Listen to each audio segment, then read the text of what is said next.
My very first guest is a very intelligent man and someone who I admire a great deal. I've had the privilege and pleasure of talking with him over the years on an array of topics, and whether we agree or disagree, I've always found his points to be interesting and well thought out. He's a doctor of psychology. He's an adjunct assistant professor and director of the Atlantean Healing Arts. He's my favorite doctor of psychology. Please welcome Duncan Bowen. The Powers Project. How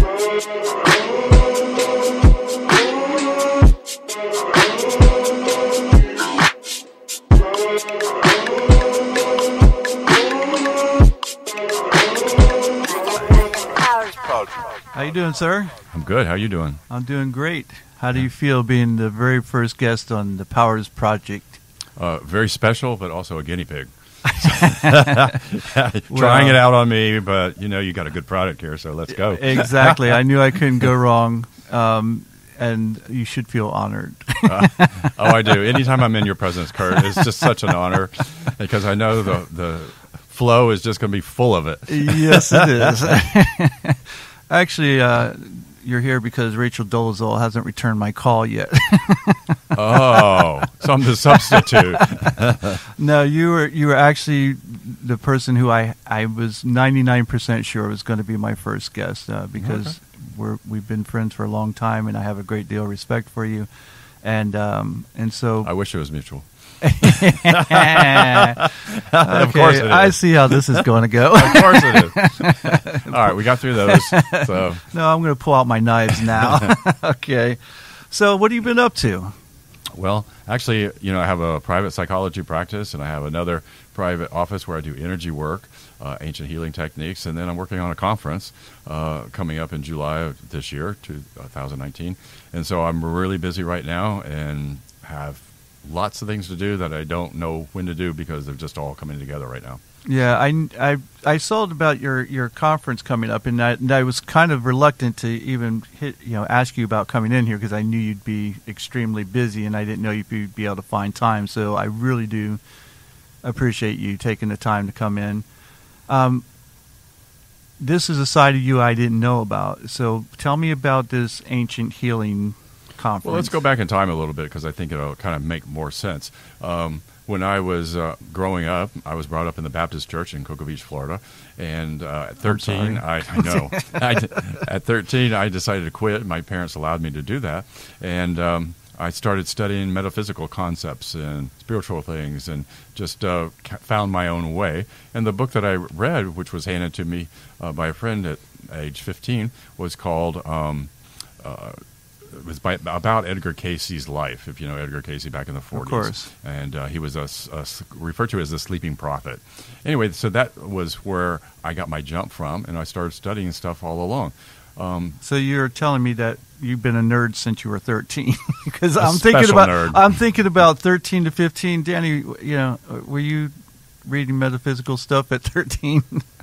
Yeah, neither was I. I mean, not till much later. So I guess we didn't develop till later. Well, but I really wanted to go into parapsychology in high school, go get a degree in parapsychology, but there was only one program that I found in the United States, and it ended up didn't accept me into their program, so I went to general psychology, majored in psychology, got 3 degrees, and all the time I'm studying all of these ancient mystery stuff, the metaphysical, the esoteric, old ways of believing and thinking.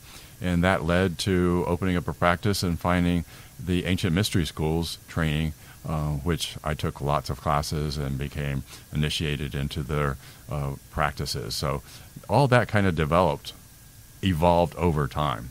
And so in that process, this conference that I'm working on developed out of all that. So this is the first Ancient Healings Conference, and we'll see how it goes, and we'll maybe do it again next year, or I'll go on to other conference presentations with other speakers in the future. So the ancient healings, what art forms are we talking about? What does that include? Are we talking about things like Reiki? Or are we talking about, is hypnosis part of that? What aspects are we talking about? Okay, so the ancient healing techniques go back to the times of Lemuria Atlantis, the Egyptian time periods, maybe even old Peruvian, the Andes. It can go back to all these different places in time. And these are techniques, procedures, belief systems, practices that have been saved and carried through lifetimes and ages, and people still practice them. So what we're doing is bringing this out to the public so that people can practice it, be healed by them, exchange the energy practices. You mentioned Reiki a moment ago, and Reiki is energy transfer. It came out of Japan years ago. That is sort of like a channeling of energy to help people heal themselves or heal other people or their pets. So there's lots of things you can do there. Hypnosis, you mentioned, has to do with us focusing and relaxing our mind. Hypnosis has been with us since the beginning of time. It hasn't been called that, but we do it ourselves. We hypnotize ourselves every day when we're driving the car a long distance and we forget what we're doing and our mind's somewhere else. That's a hypnotic trance almost. We condition ourselves in many ways. So these techniques have evolved from time, but they've been modernized, a lot of them. But what we're trying to do is, what are the original forms? We want to present the original forms. So do you find that each culture had their own healing form? Like you just mentioned, Reiki came from Japan. So do you find that you have maybe Reiki from Japan, and yet Egypt had a different form of healing? Right. And are they somewhat similar? Do they all achieve the same end goal? Usually, the way I've understood it is that when something comes up in one area, like Reiki comes up in Japan, in other areas of the world, other things of similarity pop up at the same time because of mass consciousness or the 100-monkey concept, where if one learns it here, then it ricochets consciously through the other parts of the world. So, yeah, I think it happens in other areas called different things. Yeah. Interesting. So with hypnosis, I think that people have been doing it for years, and some people have specialized into it. In today's modern world, we have hypnotherapists and hypnotists that can do all kinds of amazing things. But what I'm seeing is that they're taking some of the psychological concepts that have been studied in other areas and pull them into hypnosis and being able to do lots more work with it. Yeah, I've noticed that as well. And you're right. I think that there's an awakening, I think you might call it, that's happening, yeah, where more and more people are becoming aware of this, and where I think these type of forms of healing and things like hypnosis have been, kind of poo-pooed on for years, sure, because people only, think in the physical. Like if they don't, if you don't have something physical to do, then it doesn't work. And I think we still have people, a great deal of people like that. Yet I see there's more and more people who understand the power of it and what its capabilities are if practiced, and so I agree with you. Well, we've reached a point in our society, at least, where everything's specialized. You don't have general medical doctors much anymore, the family practitioner that treated everything. Now you have to go to a specialist for each little thing that might be wrong with your body or mind or whatever. And so I think what we need to do is generalize that more, because you don't have to go to all these specialists. You can learn to meditate and go into yourself, learn some of these ancient techniques such as Reiki and stuff, and you can start that self-healing process rather than rely on other people. Who's a better knowledge of your own body and mind and spirit than yourself? So we have come to believe and been taught that we're not the experts, that we're just victims, and that we need other people to tell us what's wrong with ourselves. That's all wrong. It's all backwards. Amen, brother. I completely agree. I mean, and again, I think those things are changing. I see that, especially in the younger generations, is that they don't necessarily believe something just because they're told, and so they challenge and they ask questions. So this in our generation, if a doctor told you something, well, that had to be the gospel truth. You didn't question the doctor because he's a doctor, and God forbid if you question him, because who are you to question God? And that's basically what it was like. And I agree. I see that changing now because, again, I think it's coming from the younger generations where they're calling bullshit when they see bullshit and they hear it. They go, yeah, that doesn't make sense to me. And I think that's going to propel us forward in this evolution. Right. Every generation seems to be smarter, brighter, more informed, more dynamic. And so what we have right now is the younger generations, the children, the babies coming in, are more knowledgeable. They're learning quicker. They know stuff. They don't have to be taught stuff. They don't want to be going to the old educational systems. So in the spiritual world, I guess you could say that higher levels of consciousness, souls, beings are coming into the planet right now. And in that process, we're advancing more. Soon we'll have a world that will have no war because of the consciousness of the people that are born in from now on.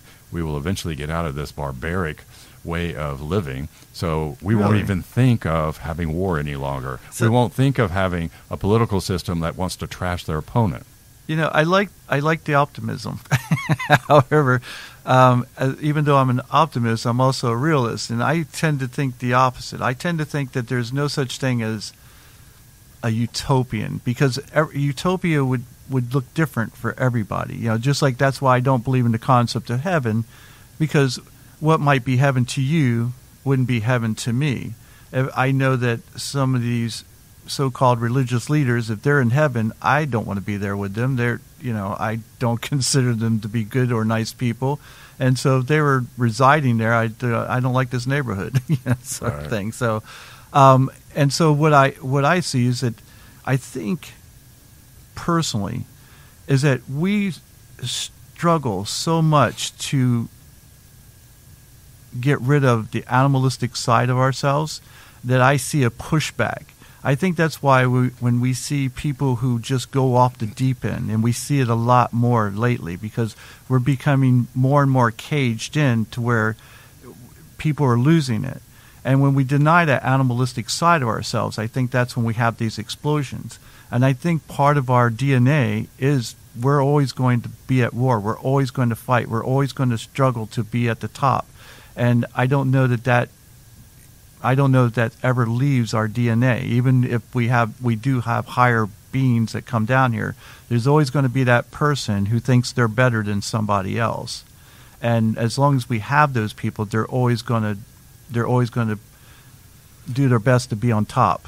Yeah, well, we'll see over time. It won't be in our lifetime. It'll probably be several generations down when we reach a point where Russia and China and the United States and Iran and all those different countries are warring and think they're the best and they want to annihilate each other. I think we're going to get to a point where those people running the countries won't be the same personalities as they're today. So, we all have different perceptions of reality, and all our realities are right and correct for us.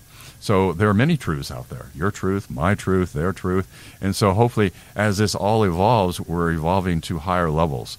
So, you mentioned DNA. I think DNA will be evolving too. So if DNA evolves, then you take that animalistic stuff of whatever that is, and it evolves, so we incorporate it. So it's not a matter of denying our animal instincts and rhino, kinds of feelings like people do. Boxing, walk, run, charge. Yeah, right. So I think that those animalistic kinds of things will evolve over time, but it'll be way down the road.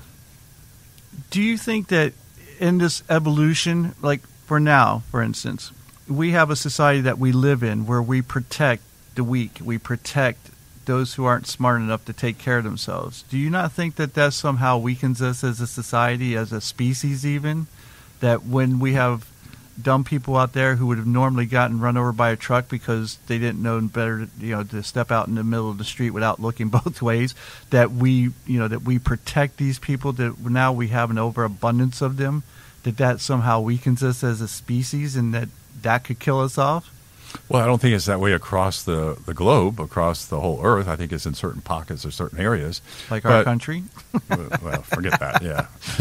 Anyway, I think that, when we protect the weak, we're being compassionate. We're taking care of that which we feel is weak. Just like a little bird fell out of its nest, we're going to be compassionate and put it back up in the nest. You're not going to leave it there. That's not who we really are. But as far as human beings go, I think that we need to help those weaklings evolve. So through different counseling, through different kinds of physical things, or giving them, teaching them how to exercise, how to strengthen their mind, we can help them grow into stronger people. So that's what I do at my office with the counseling psychology aspects. On the energy side, trying to build them up on an energetic level, build them up on a mental level, spiritual level. So all those are working together as I see it. So I don't think we're becoming weak as a society. I think we're evolving. And so when you have evolving, you got bad evolving and good evolving out at the same time. So it's some kind of weird balance that I would know. So you think it'll balance itself out? Because what I see is like there's no longer a pecking order. And while some people may disagree and say, well, there should never be a pecking order, there used to be a pecking order where people knew where they stood. And because of the way the laws are written and the way everyone calls the police about everything nowadays, that they're outraged, easily offended about everything. They call the cops for a number of ridiculous reasons. And so now we know that you can't say boo to somebody without them calling the police. And so they can act as if they're this big macho bad guy, and then as soon as you go boo, he calls the police on you. And I think that gives us this false sense of toughness, for the lack of a better word. And we have a bunch of these people walking around, and I see this even in women nowadays. Women used to be the voice of common sense. They used to be the ones that sit there and tell men, you're acting stupid. And now they're acting as stupid as men. And the thing is, they don't even have a reason to be. Like, they're deliberately doing this because they only have a third of the testosterone men have. So it's not like they can go, well, our testosterone is raging in us, and that's why we act a fool. That's why young guys act the way they do. Young women don't have that excuse. So for them to sit there and talk shit to you like, oh, I'm going to punch you in the face. And I'm like, really? You're going to punch me in the face? And then, and so we have a bunch of people out there who are all acting foolish because they know there's no repercussions. Right. I think, that's a good perspective, and I understand that. Let's look at another perspective on what you just said. And that is that women have been suppressed for eons of time because men were in charge, in control of society, in control of their bodies. What they did, could slap them around, could kill them even if they wanted to in some societies. We're evolving from that. So as I said earlier, everything's evolving. Women, relationships, genders are all evolving. So these women are coming into their personal power that they've never had before. So they may be a little out of sorts and they come across wrong, but they're being assertive. The thing with women is, if you've noticed that, women are more passive than anything else. And then when they try to be assertive and speak their mind, make their stance, they come across as bitchy and controlling, and it's not really a good scene. And so we give them less credit because of the way they appear. So they're testing the waters. Women are becoming more empowered. They've been the most gifted, insightful, intuitive people on earth, more so than men, through eons of time. So I think that we need to reach a balance between our genders and people working together better. I think you make a very valid point. I think that any time that people all of a sudden have some power that they didn't have before, it's only natural for them to want to test it and to see where the limits are and see how far they can go with it. And I think you're right. I think there is a balance there that's going to happen. I think we see that now with many different groups, not just women. The gay and lesbian community, transgender community. They've got some rights now and some power that they didn't have before, and now there are people in that community who are pushing the limits, and we're seeing a pushback. And I think that it's going to be like a teeter-totter until it does balance itself out, like you say. Well, every movement has one or more spokesmen. Okay, so if you look at each of the movements that happen, you could find somebody that represented that, from the women's movement to the gay movement, the transgender movement that's coming out. That's going to be a wild one just alone. But anyway, I think every movement has somebody that kind of leads the pack. And then just like when you caged a dog for all its life or had it on a chain and it breaks from the chain, it runs away. Or a person that's been enslaved all their life, they're going to run to experience what freedom's all about. And then they come back into a balance of their life. So I think that we do that in extremes, and who knows what the next one will be. We went through women, we went through domestic violence with that. We have all kinds of things that are the spotlight is focused on, and then it peters out for a while, and it kind of comes back into a more healthy resolution. So how does mainstream society, do they just need to understand that this is a process because what I see is like there's a lot of pushing and pushing and pushing, and then those who are considered to be mainstream society, whether it's white straight men or whatever you want to call that, and they're going, hey, you're pushing so much. Like, we understand you want rights, and we understand that you have them, yet now you're pushing so much so that you're attempting to take rights away from us.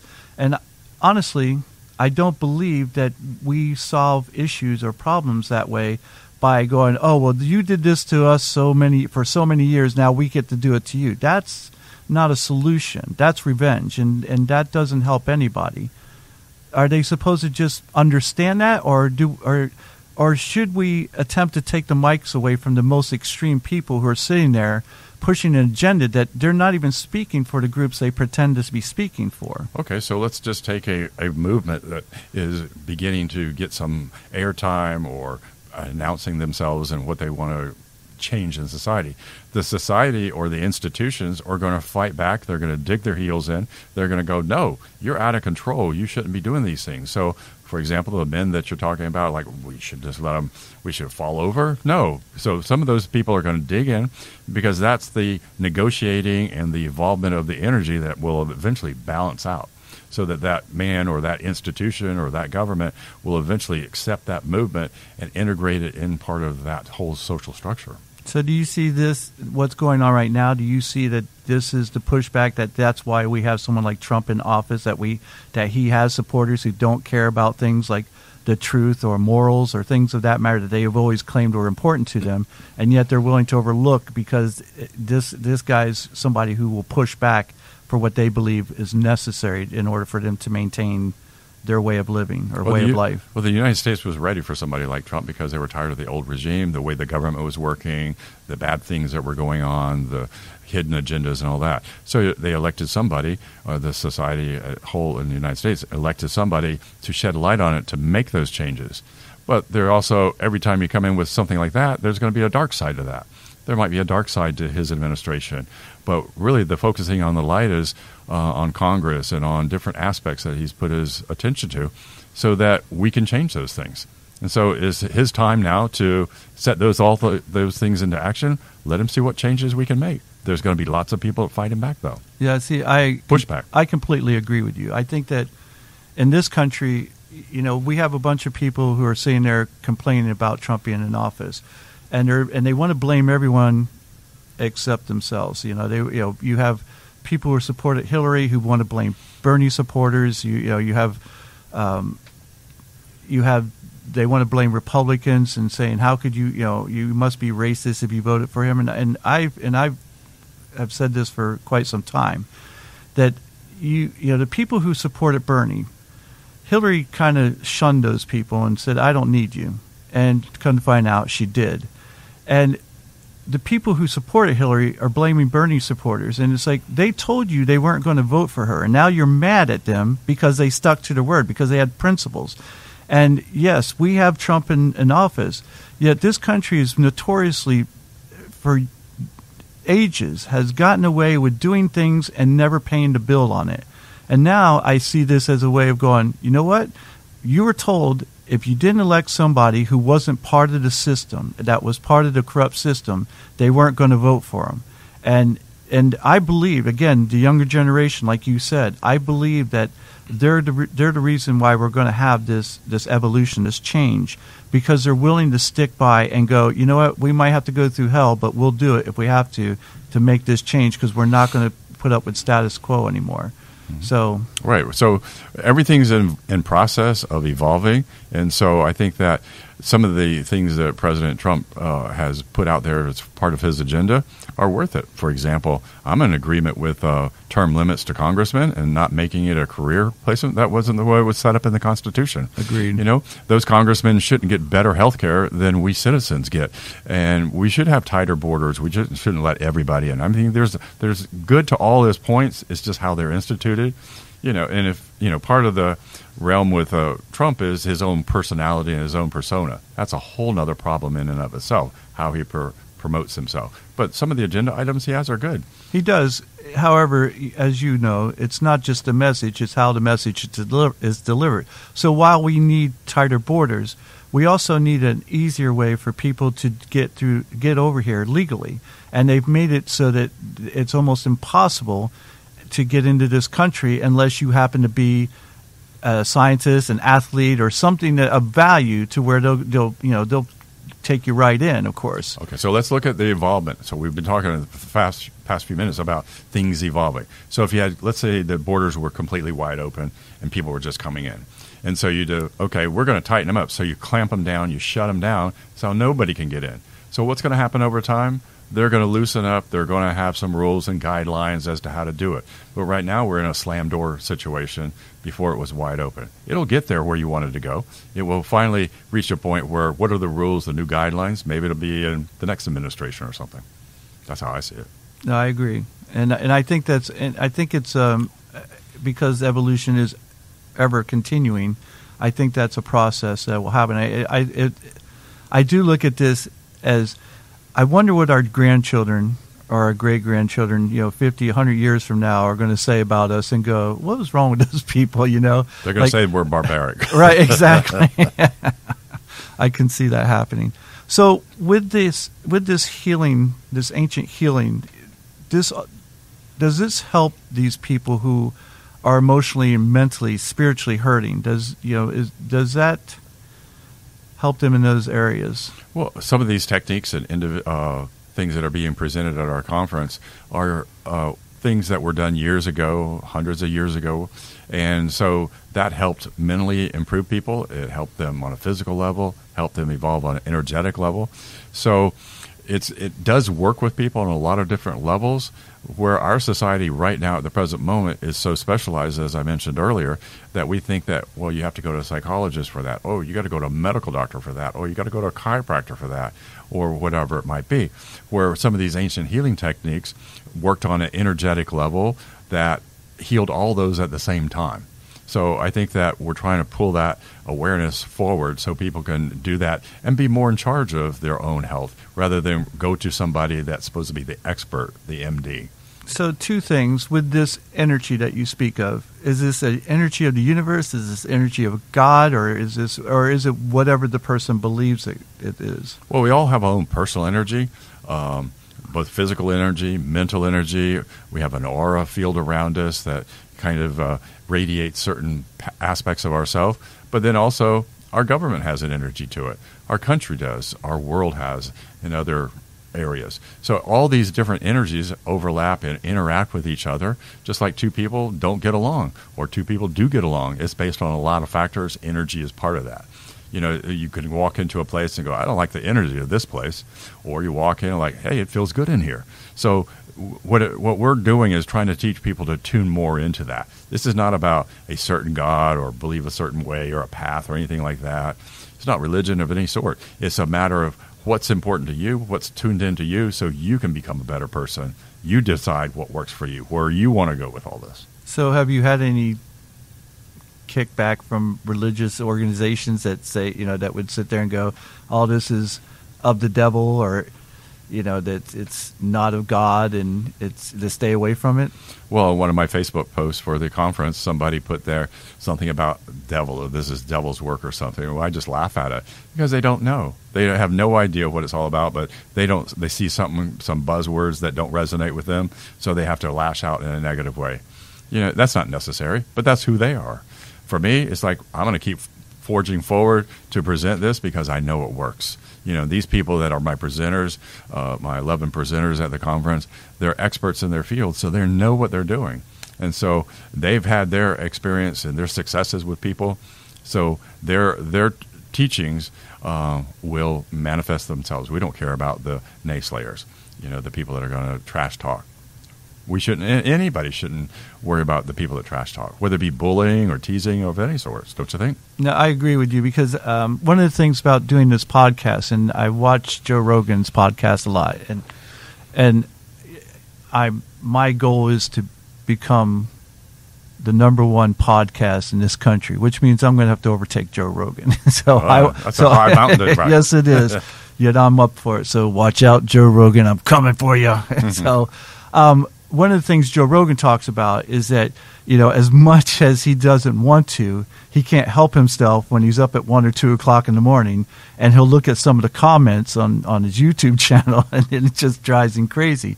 And I agree with you. I think that people are going to be negative. There are going to be negative people out there. There are people who are just, they're out there to be antagonists and provocateurs, and that's all they want to be. And so they'll say, they don't know the first thing about what you're doing or who you are, and yet they'll say the most obscene, absurd things about you just because they want to because they know if they can get a rise out of people, they're getting attention, and that's what they're looking for. They're seeking attention. And we have so many people out there nowadays who just, they want, I don't think that they necessarily want their voice heard. They just want attention, and they know that that's the easiest way to get it. So I agree. So well, that's where we've evolved to, especially the United States. We've evolved into attacking and mudslinging all over the place. Just look at our politics. Been that way for quite a number of years. That's not the way it should be. We shouldn't be mudslinging people that we disagree with. Why? If I read something about something I'm doing, like on a Facebook posting, or he sees something in his feedback and it hurts us, it's because we're passionate about what we do. We believe in what we're doing, and it's like they're taking it all out of context, or their comment may be way skewed, but that's where they were come from, their filter. So it's like it upsets us because, like, how could I make it better, so that person could understand our concepts or what we're trying to get across. But we won't ever be able to reach everybody because there's so many different paths and different types of people. But that's okay. That makes America good. And I agree. And not everybody's ready to hear the message. It's, as you and I both know, you can tell someone a message 100 times over, and it might be 101 before they finally get it. And you can go, I've been telling you this for years, but it doesn't matter. Until they're ready to hear it, they're not going to hear it. And, and that's you just hit on a point there, things being taken out of context. And that's one of the reasons why I absolutely am adamant about this podcast will never be edited, because I don't want anyone to be able to take things out of context, because if anyone takes it out of context, anyone will be able to come back to our show and listen to it in the context of which things were said. I don't ever want any of my guests taken out of context or anything I said out of context. And I think that helps alleviate that, to where if someone does, I can very easily go, here's where it's at, look at the context it was said in, and you'll see this person's full of shit, and that's what we have to do nowadays, because there is so much mudslinging. There is, there's this underhanded, what's the word I'm looking for? Notion, or that we have to destroy everybody that we don't agree with, and I don't understand. We used to be able to have civil discourse. You and I, we've had, conversations on an array of topics over the years that we don't always agree on, and yet it's always been civil. I've always respected your opinion because I know you're an intelligent man, and I know that if you have an opinion that differs from mine, it's not just because you go, well, that's what I believe, or that's how I feel. I know that there was great thought put into that decision that you've come up with, and I don't think we give each other enough respect in that manner that we, And then again, on the same token, I do see a lot of people on Facebook going, well, I believe or I feel. And I go, okay, you realize you have a right to your opinion. However, if you want it taken seriously, it should have something more behind it besides I believe or I feel. Right. Well, it's okay for all of us to disagree. I think one of the things that I've been telling people for a while now is that I'm upset with the American people. That's the country I live in, so I always refer back to us. I don't want to talk about other cultures and societies that I don't know much about. I'm concerned about the art of conversation right now, the art of conversation between two people, because we Americans don't listen to each other anymore. If we're a group of people, 3 or 4 people sitting around a table talking about something, and I bring up a concept, all of a sudden the next person brings up something of related nature. If I talk about my dog, then they have to share their dog story, and then you're going to share your dog story, and the fourth person shares their dog story, and I'm not even done with my story yet, so I got to go back to it now and then everybody else interjects.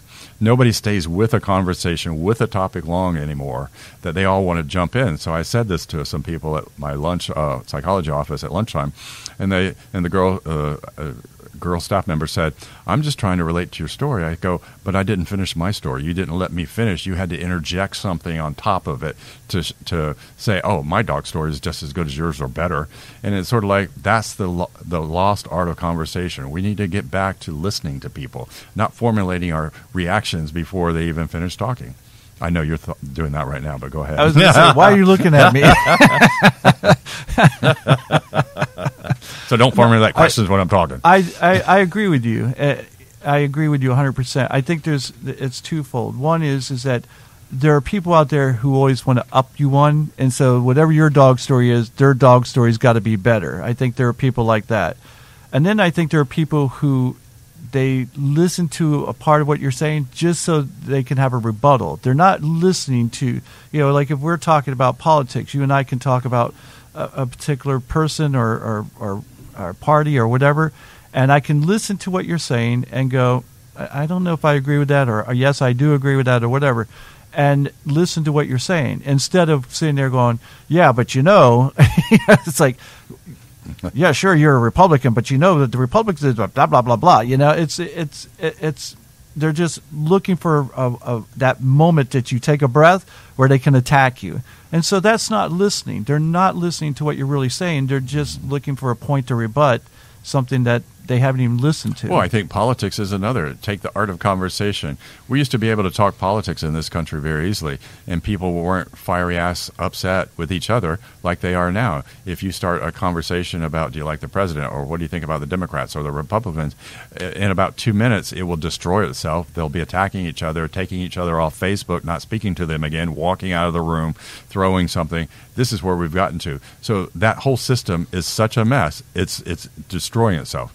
We're destroying our political system from within the inside because it's not working. It's time for it to evolve, and I think that it is, as the light is getting shown on it, all these bad areas that are corrupt, and the corruption has to have light on it for it to begin to make the change.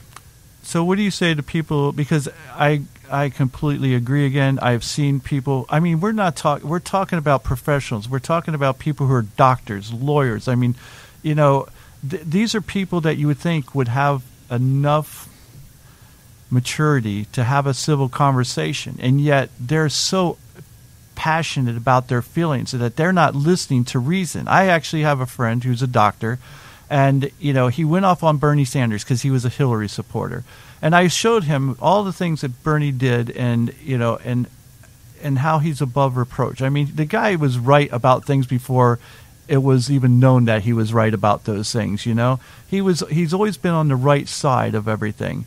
And when I made that point to him, he didn't want to hear it. Facts didn't matter to him. He was still upset that he thought Bernie was the reason why Hillary didn't get elected. And of course that's not true. Yeah, he doesn't want to hear it. And this is a doctor. And when you look at his Facebook posts, and I like the guy, he's a great guy. And that's I guess where the issue comes in. Sometimes you go, how can someone who's so smart and such a nice guy be so far out there that he's not even willing to listen to reason? Because he has his own agenda, his own focus, his own things that are important to him, and that's why we usually elect somebody or nominate somebody, vote for them, is because they're doing something for us, or we think they can do something for us. So he thought Bernie or Hillary was the right one, then they think that person will get them something better. But, we have our vote, we cast it, but I don't think that we're all listening, as I just said a moment ago. And so you're spending time with that guy trying to convince him these points to see where his error of his ways. It's a waste of time. Right. You wasted your time, but you need to hear yourself talk. That's good too, So I like to hear myself talk. No, honestly, once I did that and I realized he wasn't open to the facts or logic, I quit because, and in fact, I've seen many posts on there that I won't even comment on anymore, and I'll just skip over because he's not, like we talked about earlier, he's not ready to hear the message because he's so passionate about Well, I have a new way of dealing with people that are real opinionated and want to talk politics, and rather than get into a disagreement or an argument with them, which that's where it's going to go to in this time period, is I get them to talk about what they believe in. Why do you like that individual so much? What can they do for you? So I get them to talk for a few minutes, and by then, like, oh, it's time to go, or, that time period's up, so I can move on, or we have to split. So they talked, and so they felt better, and I just listened to them and kind of understood where their points of view are and where they're headed. And then we didn't have a disagreement, because really I rose above getting into that conflict. And that's an easier, more fun way for me to do it, get them to talk, and that's very interesting, and walk away. So has anybody ever given you what it is that, their points of view that you sat there and go, oh, that makes sense. I understand why why they come from the position that they come from, or the majority of them, well, I feel, I believe, It's mostly those. Right. Most people do not have hard facts, but let's get to another point. Neither do any of us. None of the American citizens have the true facts, the story, the exact information, because it's all been kept from us. Okay, we're not getting all the straight information from this administration. We didn't get it from any other previous administration, because the government feels that we're ignorant and that we need to be fed little bits of information because we might misunderstand it, such as the UFOs. The American government says we can't let that information out because they won't believe in our government anymore. So they want to control us, and so they think that we're ignorant. They want to keep us ignorant. So I think that we have to consider where the sources are coming from. Do you think the media plays a part in that as well? Of course. Of course. The media has their agenda too now. We used to have hard, cold facts in the newscast years ago. 10 years ago? When you listen to the news, it was objective, neutral news. It was reporting. Now it's biased, depending on which station you listen to, and that's wrong. We need to get back to more neutrality. Yeah, I don't know that we'll ever do that, since now they've learned how to capitalize on the news and make money off of it. I don't know we'll ever see that. But if I believe something and I always watch the same news station, that says only going to reinforce my viewpoint, and we're never going to have objectivity. So I think that needs to be changed. But, we can't see it, how it's going to evolve, but it probably will. It will evolve over time. So you think it'll evolve with the coming generations? Right, because the younger generation, what do? They don't watch the news. They don't watch TV. They don't read papers. They're doing their own thing. And so they're going to be in places of government in 20, 30 years. So who knows how they're going to evolve it? I just heard a baby boomer go, yeah, they don't do anything. Well, they're home in their bedrooms playing games right now. That's exactly what they think. But hopefully they will get out of the bedroom and do something different. Right, Danny? Honestly, millennials are... they get a bad rap for everything. And I have seen, the ones I know are some of the hardest working people I've ever seen. And they're so bright, like you said. They're so intelligent. And, and we tend to want to blame them for everything. I saw an article that the luxury boat industry, the yacht industry, was blaming millennials for the lack of sales, because I go, oh, so millennials are smart enough to go, yeah, I'm not going to spend all that money on a boat, especially when we can just lease one or rent one, whenever we want it, and I don't have to do the upkeep. And so because they're smart enough, it's their fault that your business is failing. I thought in capitalism that we believed that it was that the onus lied on the business itself, that if you're not doing business and you need to do something to change your image or whatever. But instead, we tend to blame them for everything. And that business owner with the yachts and the boats have to change due to the new population that he's going to be selling to, or maybe leasing to now. He needs to look at his population. Let's go back to the baby boomer generation, that mass of people that came after World War II. All those baby boomers affected the whole world into economy and production and housing and food. It was a movement that was really strong because of the number of people. And I'm sure the parents of those children thought that those children were not going to amount to anything. They were going to ruin society because they were rebels. They were doing drugs. They were protesting the Vietnam War. On and on. They were probably scared for where's our nation going to go with all these, let the age of Aquarius come forward, So, it worked out pretty good. It's evolving. It's going to continue. So do you think America is still great? Yes. it's got to get better, though. You believe that it was ever great? Yes. I think it has been great. I think it was a good concept when our nation was formed, the Constitution, and it evolved. I think it evolved government-wise to a point where it's a dysfunction right now, and it needs to be reevaluated or revamped. I think that needs to be done. But culturally, I think we have evolved too. Medically, technology, the great things have happened in this country. So I don't want to say that it's not great or it's great or President Trump's making it great. It's up to the people how we do it.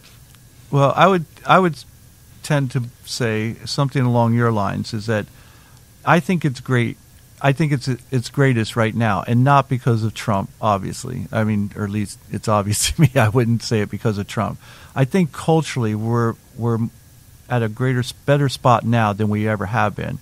I don't know that we were ever great in the sense that, like it was great for some people, particularly if you're white. It wasn't great for black people. It wasn't great for the Indians. It wasn't great for Mexicans, as we stole Texas from them, killed the Indians to steal the entire country from them, enslaved blacks. It was never great. And the concept that this country was built off of Christianity, if that's Christianity, then I want no part of it. And yet that's what that's what people are pushing. Of course, this was never a Christian nation, but we'll sidestep that for right now. Yeah, exactly.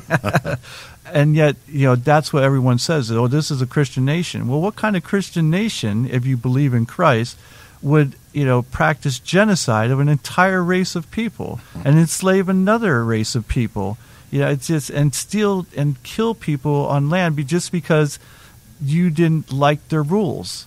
I mean, most people don't realize that that Mexico didn't want Americans in there, and yet they allowed them to settle. And their only rule was you're not allowed to have slaves. Well, we said, well, fuck that. We're bringing them in anyway. And that's what started the whole thing. And yet somehow Mexico, in our history books, they were the bad guy. Santa Anna was the bad guy because they killed 100 and some odd people in the Alamo, and they were the bad guys. We sugarcoat our history, to say the least. And I think the younger generations are hearing these stories and going, yeah, the nonsense you've been taught, or the older generations, that's all BS. And they're right, it is BS. And I think that all these things are coming to light finally, and that's why we're having this shift in the attitude that we have as far as us being Americans. So, like, we can be proud Americans. We can be proud that we're American. And I do believe this is the greatest country on this earth. However, to sit there and say we're the greatest country on earth and we've never done anything wrong would be ludicrous. Of course. And yet there are people out there who are nationalists who think they're patriots, and they're not. Patriots don't ignore that. Only nationalists do. And there's too many people out there who are nationalists who believe they're actually like the whole, oh, you should stand when the national anthem goes off. It's like, really? Because a patriot would say you have the right to stand, sit, kneel, or do whatever you want. A nationalist thinks you need to stand. So, well, you mentioned the American Indians. When I was in school, when we came from England to here, it's sort of like we just kind of took over. It didn't really indicate that we destroyed a whole culture of the Indians. And it wasn't until years later that we get some of those backstories. So what happens is whoever wins the wars, who's ever in control, writes the history books for a period of time until the other things can seep out of the truth. And that's where we're at now. Let's get to the truth. Let's clean up the nation is what we really need to do. Agreed. Unfortunately, I think that we still have a long ways to go, because we still see the Indians being taken advantage of their land. We're still just running roughshod over them whenever we want, and changing the laws or rules to be able to lay oil pipes through their land. Even if they say no, we don't want it, we find a way around it to where it's forced upon them. But look at our world right now. We have podcasts, we have the internet, we have our phones, we have Facebook, all these different platforms that people now have a spokespiece to use if they so choose. They can write, they can talk, they can share pictures or talk to people around the world that has never happened before. So there needs to be, and what's happening is a transparency. due to all these mechanisms, things are being light shown on them to what the truth really is, or the corruption that's really there. So you could tweet something, you could put it on Facebook, or do a podcast like this, and get some information out, and all of a sudden you've woken people up to new awareness that they didn't have before, and that can exponentiate around the world very quickly. I agree. I think though we're coming up on an issue that we're going to have to deal with at some point, is that they now, because of AI and other things, they're able to do things like take your conversation, my conversation. If we're recorded enough, they can create a conversation that you and I never had, and that's scary, because now there is this haze over the truth. Like, was that really said? Did that conversation ever take place? And they can make you say whatever they want you to say. And so I think there's some dangers there that we need to be aware of and look to. But there's a way to combat that. There's a way to deal with it. And that way is for each of us to go inside ourselves and discern what is the truth. Does that sound right? Is that consistent with what I believe or what I've been taught? If that doesn't make sense to you, then you take a route to correct it, or you make your decisions and judgments and actions based on what you feel is right inside. So with everything out there, whether it be the real news or the fake news, I mean, which is which? I don't know. I get a little confused with those.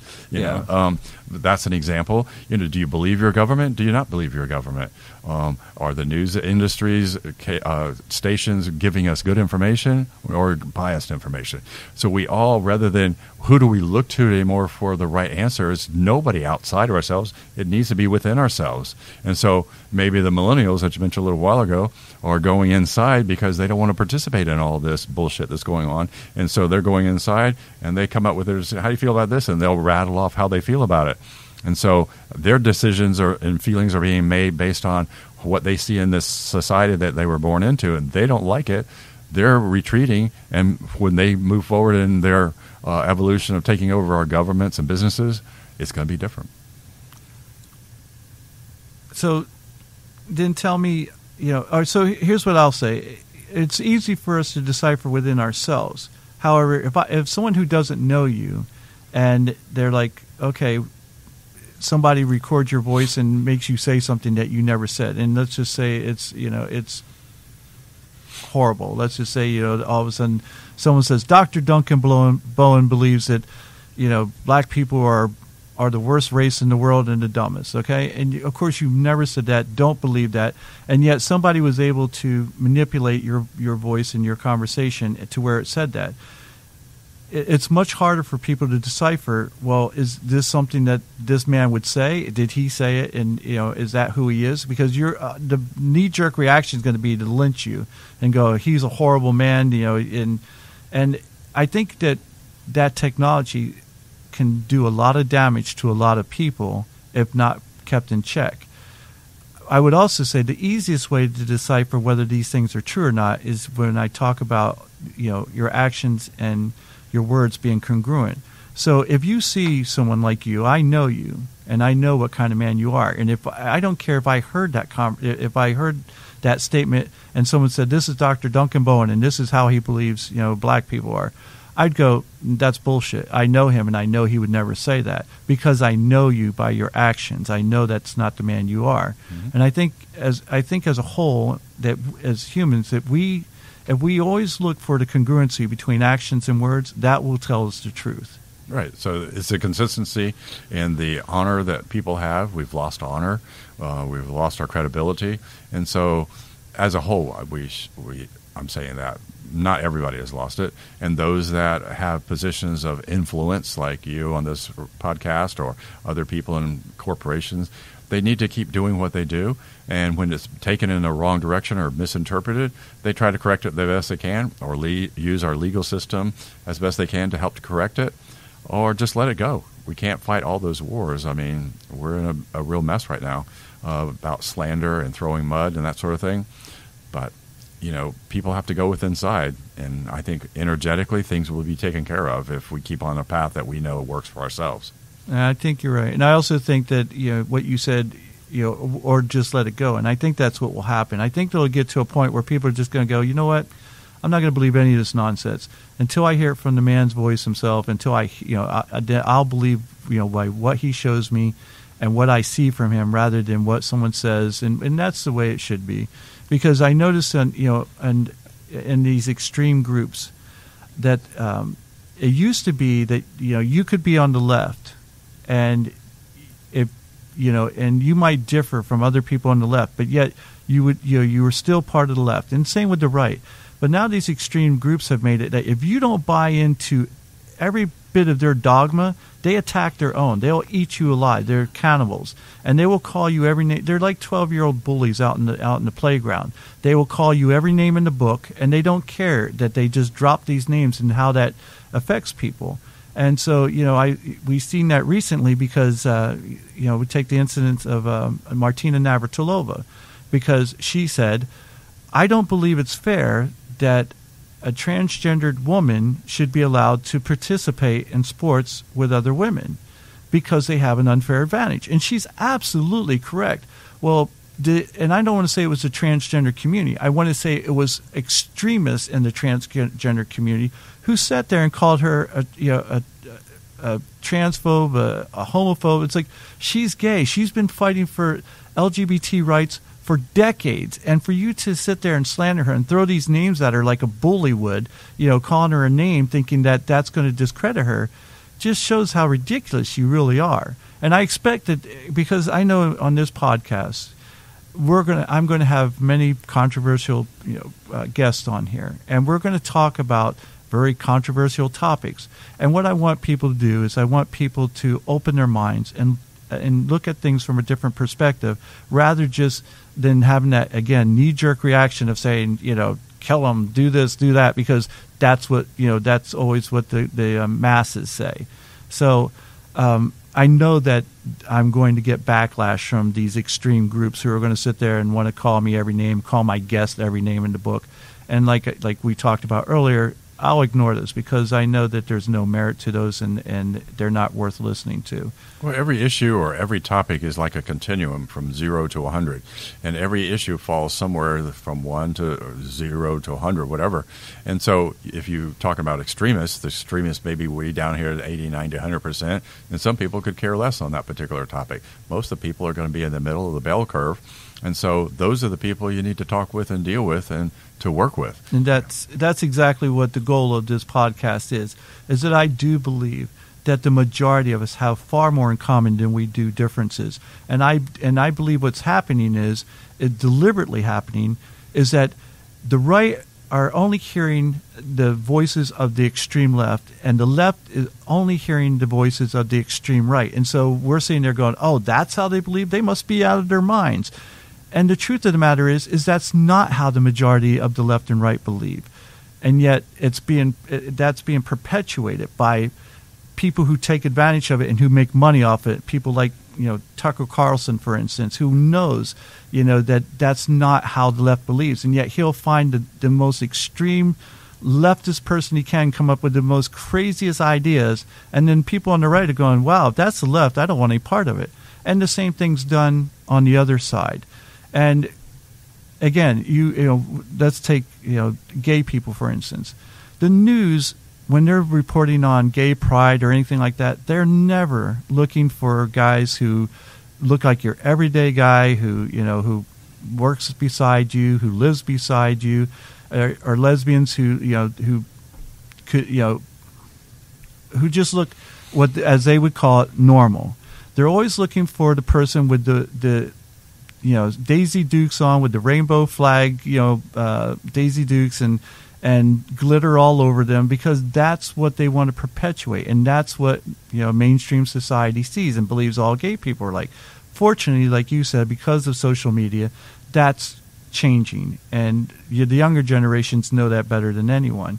Yet you'd be surprised how many people out there still believe that every gay person out there wears Daisy Duke, rainbow flag Daisy Dukes, and walking around high heels and glitter on.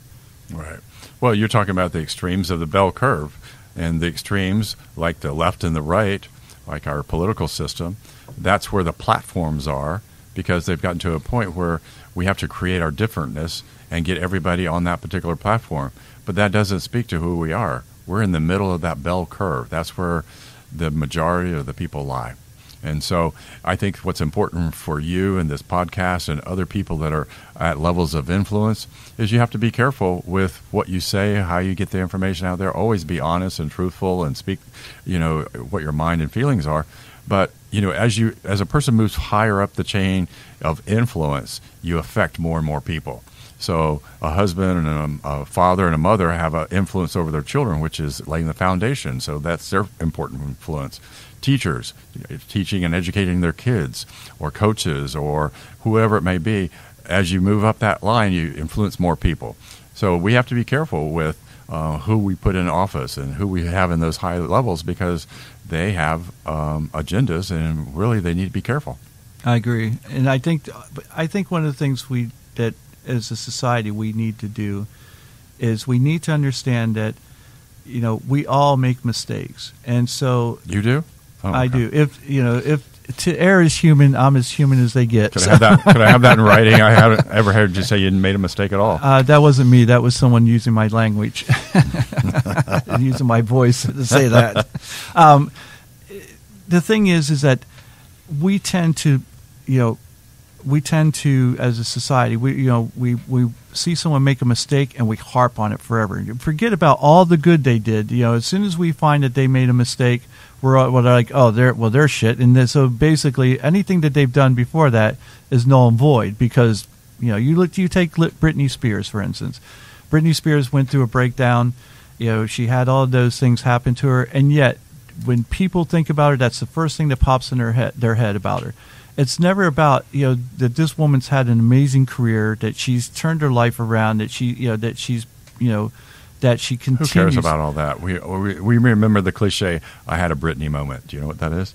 Yes. That's my point. It's like this poor girl, and that's what she was. She was a girl, and yet we held her to the standard of some sort of adult who should have known better. It's like, how do you throw millions and millions of dollars at a kid and expect them to act like, like... I really didn't know you liked Britney. That's such a new realization. I thought you liked different kind of music. Oh, did I get you off track there? I'm sorry. I'm sorry if you're a Britney hater. I'm not a big Britney fan. However, I felt for her, because I think that she was treated unjustly. And I think many people are. I mean, you take Justin Bieber, same thing. Anybody who's in the limelight and young and they make a mistake, people just continue to make and define them by those mistakes as if they can never rise above them. And I think that that if the tables were turned and we did that to them, they'd be like, well, that's not me. I made a mistake. Can't you forgive me? And it's like, yes, we can. And don't you think that's maybe what you should do as well? And yet we're very self-centered. I always say that, I do believe innately that people are good. I also believe that they're also self-centered. And so that makes them look like assholes. And so they might be good, but they're assholes at the same time. And so if we can get away from this, only thinking about ourselves, I think we'll see more of that goodness in each other. That's true. I mean, we do need to focus on that, and that's what your show is going to be bringing, all different concepts and ideas forward to be considered, and for people to make their own decisions about how they feel about it, because I'm sure you're going to be presenting all sides of an aspect of a topic to be discussed, and we need more of that out there in our world. Well, I'm certainly glad that you're part of it. And it's been fun. As Stan March's dad would say, I'd rather be part of the solution than the problem. Kurt, you're part of the problem right now, so yeah, exactly. I don't know what you're talking about. All right, so I want to touch on a couple more things about your Ancient Healings conference that you have coming up. When's the date? July 19th through the 21st, 2019. It's going to be in Cocoa Beach, Florida, at the Courtyard by Marriott Hotel. Okay. And again, there was a couple questions I asked you that you never answered. You kind of sidestepped them like a politician. I did not have answered every question. I went off on a tangent. I said, what do you say to people who say, oh, this is a bunch of woo-woo? Well, Well, that's their opinion. Is they're making those decisions based from where they've come from, and whatever their education is, their religion, their background, their experience, and things, what they've had. So if somebody says this is woo-woo, they go, yeah, parts of it is woo-woo because it's like unexplainable. It's hard to talk about unless you experience it and then go through it and listen to it. So you have to be open to certain topics. We wouldn't go to everything. Some people won't go to car races. Some people won't come to this conference. But somebody that wants to learn about ancient ways and how to improve themselves and feel that they can sense energy and they can they have a sense of something beyond what this physical world is about, we're going to be talking about those things. And so we're going to attract those people. Okay, I stand corrected. You did answer it. I remember that answer. All right. Just watch it. So, and did you answer the question, how does the practice of ancient healing differ from modern medicine? Well, the modern medicine actually evolved out of the old ways. And the old ways were some of the things that we're talking about that became more specialized. Back in ancient times, whether it be Egyptian or other societies, they didn't have electronics as we have now. Okay, so they work with things on a more basic level. We have evolved to be able to have electronics and microphones and things of that nature. So we've taken those concepts and incorporated them, but some of the processes have gotten lost along the way. That's what we're talking about, is bringing people's awareness back to the old ways to see if they work for you. And people who come to this conference, are they coming to, do you think, to learn how to heal or to be healed or both? We have some people coming just to enjoy the topics, to talk about intuition or to talk about soul contracts. We have 3D aura imaging, which is where you take a picture of somebody's aura and we can produce a picture now based on that technology. We're going to have people talking about channeling, meditation, all kinds of things. So people are attracted to one thing or the other. There's probably something at this conference that people would be attracted to on some level, and others not. If you're into car racing, sorry, this is not for you. So. I'm into car racing. Well, that's not true. Ever since Jeff Gordon retired, I've kind of just stopped watching it. It's not as exciting any longer. But I think that's probably a misconception. I think that people like myself who have many interests, can have interest in car racing and astral projection, for instance. There you go. Yeah, we'll be talking about that too. Really? Yes. So is astral projection considered a healing art? No, it's a fun technique that we do have. I teach a class on that. I call it astral travel. And so it's a 3 to 4 hour class that I teach people how to astral travel, because it's believed, and you have to check this out for yourself. At night when we sleep, we oftentimes leave our bodies and travel around the world or to other places, because the body's being repaired and our spirit or soul that we inhabit, this vehicle called our body, gets bored. It's hanging around for 6 or 8, 10 hours. We might as well go off into the universe and play around. So that's what we do. So we teach people how to do that. I want to go to Switzerland. Okay. No, I've actually experienced that once that I can remember, and it was a little unsettling when I realized what had happened, and I didn't know what it was called at the time. So yeah, there's a big difference between dreams and astral travel. Oh yeah, absolutely. Yeah. So those kind of things are going to be presented at the conference, and also that if people can't come to the conference in July, then we'll be having more conferences, and so just stay in touch and be aware of what we're putting out. So if someone comes there and they say, well, I want to experience Reiki, I don't necessarily want to learn it. Let's say I want to feel that energy that you talked about, the healing. And will there be somewhere where they can go and experience that and feel it? Or yeah, at our conference we'll have an exhibit area, and 2 of our exhibitors will be able to do some energy transfer, healing kind of stuff for people that want to experience that. We're not doing any workshops on Reiki per se. We have other workshops going on, but some of this will be experiential, some of it will be taught, but it's all going to be a good time. Do you have a website that people can go to? Yes, this is called ancienthealingsconference.com, and that way you can just go to that, ancienthealings.com, and explore our topics, our presenters. I've put together a whole host of experts in the field, and I think it's going to be a good time. Well, I look forward to actually attending. So you better. I'm sure I will. I'll be your guest celebrity. The Powers Project is showing up. With all my listeners who are now my new fans. I'll bring Danny with me. Young Danielson will come with me. Okay. Maybe we can heal him. He feels sorry for you, so he's accompanying you. Well, Duncan, as always, it's a pleasure. I want people to know that Duncan is a friend of mine, and he's going to be, and he's a friend of the show's. He's going to be someone who's going to be a guest that'll be here many times. We'll be talking about many different topics, and he's just someone who I respect and admire a great deal. And I thank you very much for being here on my inaugural show. There you go. And look forward to having you. It's been fun. The time has flown by, and I think we've hit about every topic we can think of, right? No, Just we got a lot more. we have a lot more. We can kick more things around as time goes on. All right. Well, that'll do it for this show. Thank you so much for being here. Thank everyone for listening, and we'll see you Take care. in the near future. Next time. All right. Take care. The Powers Project.